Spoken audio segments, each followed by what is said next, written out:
Good morning, everybody. I hope this video finds you all safe and well.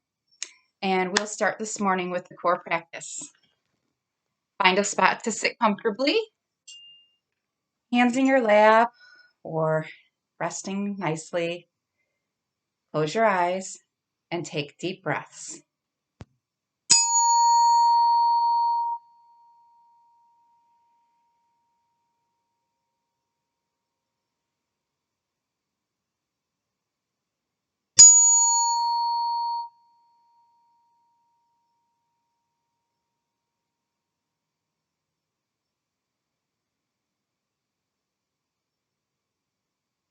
I always feel better after doing that. I hope you do too. Today, I'm grateful that I feel healthy today. I'm really grateful for that. What are you guys grateful for? Talk to your family about it. All right, so we're going to start with chapter 3, and it's called At Daisy's House. Now, remember, Daisy is Ramona's new friend that just moved into the neighborhood. So it looks like they're going to have a play date.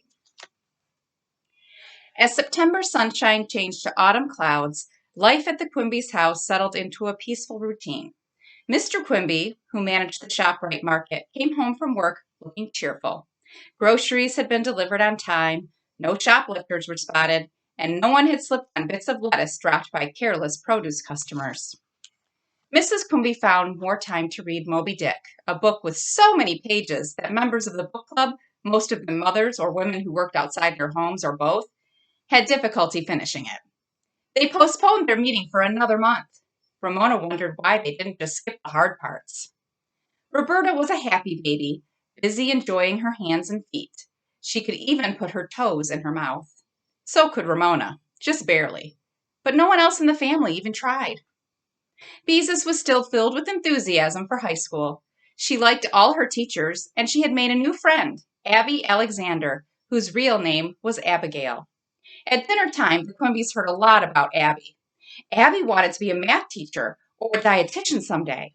Abby's mother got her contact lenses. Abby got an A on her math test. Abby this and Abby that. All this left Ramona full of wishes. She sighed a lot and wished she had long hair like Daisy. And even though she had no need for them, she wished she had bands or braces on her teeth. She unfolded a paperclip, held the wire in front of her mouth, and smiled at herself in the mirror to see what she would look like if she wore bands. She wished she were a better speller without having to work at it. She wished Yard Ape would pay as much attention to her in school as on the bus. But most of all, she wished there were girls her age on Klickitat Street. She wanted girls to play with. She wanted a best friend. That was why she ran all the way home from the bus stop one afternoon. She had news. A wish might be about to come true. Guess what? She cried as she burst through the door and found her mother folding diapers on the living room couch. They were diapers Ramona had worn, but she didn't like to think about that. Paper diapers were expensive, she knew. What am I to guess? Mrs. Quimby was interested, but not excited. After all, she had known Ramona for 9 years. Ramona was glad Roberta was still napping so she could have her mother all to herself. She took a deep breath and began. Daisy Kid, the new girl in my class I told you about, the one with long hair and braces on her teeth, she wants me to come home with her on the bus after school tomorrow. Her mother will bring me home after dinner. Mrs. Quimby pulled a diaper out of the jumble beside her and flapped it to shake out the wrinkles, but before she could answer, Ramona went on. Please, please, Mother, I never get to play with a girl because there aren't any girls around here except Willa Jean, who doesn't count because she's only in kindergarten, and besides, she's a nuisance. And Daisy's a lot of fun, and she's a good speller and is a really, really nice girl, so she must have really, really nice parents. And Mrs. Quimby calmly folded the diaper as she interrupted.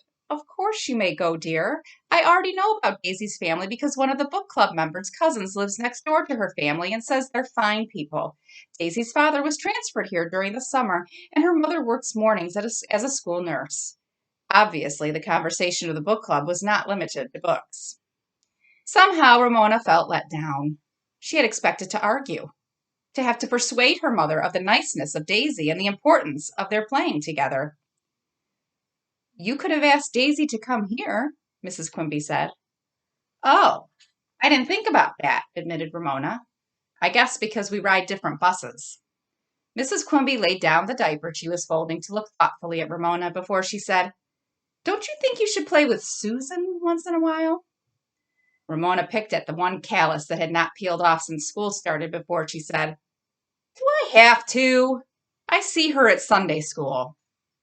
Mrs. Quimby said, "You could ask her to come here, or you could go to Susan's house. Her mother was saying just the other day that you girls should get together more often." Ramona made a face. She wished grown-ups would stay out of their children's affairs. Mrs. Quimby was curious. "Don't you like Susan?" she asked. "Well, not really," confessed Ramona. "She's the kind of girl who gets mad, really mad, when boys call her Snoozin' Susan. When boys call you a name, you're just supposed to get a little bit mad and not go tell the teacher." Ramona found her reason for disliking Susan difficult to explain. "And I don't like to go to her house because, well, it's too clean, I guess." Mrs. Quimby looked surprised. "You can't say that about our house." Ramona was loyal to her house. "Our house isn't dirty," she said. "There are magazines and things on the coffee table, but everything isn't all nicey nice and just so, and you don't hang around talking when someone comes over. You mind your own business." "Thank you, dear." Mrs. Quimby's mouth was serious, but her eyes were smiling. "I'm glad to know." The evening could not pass fast enough for Ramona. The next afternoon she was filled with excitement as she climbed with Daisy onto the bus. After showing her permission note to the driver, the girls found seats together. Ramona felt as if she were about to have an adventure. Although she was familiar with the streets they rode through, somehow they seemed different when seen from someone else's school bus. "I feel like I'm really going someplace," she told Daisy. She had never been so far from home without an adult before. "You are going someplace," said Daisy. "To my house." Both girls found this funny. Daisy's house turned out to be an old two-story house on the other side of the high school. The girls were greeted by a friendly, tail-wagging dog, a sort of collie. Daisy patted and introduced him. "This is Muttley. My brother Jeremy found him abandoned in the park." "Hi, Muttley," said Ramona. The dog seemed pleased. And there they are. Ramona's meeting Muttley. Daisy's house had a pleasant fragrance, something like cookies, and was comfortably untidy. There were still packing boxes in the corner of the living room, and a vacuum cleaner and its attachments lay nearby. A cat dozed in a patch of sunlight and opened one eye to look at Ramona. Daisy's mother, who was plump, looked younger than her hair, which was gray, long, and held back with a clasp. "Welcome, Ramona," she said as she looked up from a box filled with dishes, crumpled newspaper, and bubble wrap. "What nice shoes you're wearing." Ramona looked down at her shoes, surprised by their niceness. Mrs. Kidd continued, "Daisy needs new shoes, but we're not familiar with stores around here. Where do you buy your shoes?" Ramona knew right away that she liked Mrs. Kidd. Not every mother who asked questions really wanted to know the answer. Mrs. Kidd plainly was not a person who asked children how they liked school or what they wanted to be when they grew up.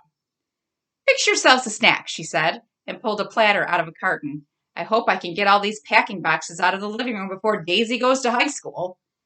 Obviously, she was a mother who knew how to mind her own business. Daisy picked up the large limp cat that was almost too heavy for her. "This is Claude," she said. "Clawed, she spelled. Claw. "My brother named him Claude because he had been clawed by another cat when he found him hiding in a gutter. Daddy says he hopes Jeremy never finds a wounded skunk." And we'll stop there. So we'll have to read tomorrow about what happens on their play date. I think it gets a little exciting. All right, well, I hope you guys have a good rest of your day, and I'll see you back here tomorrow.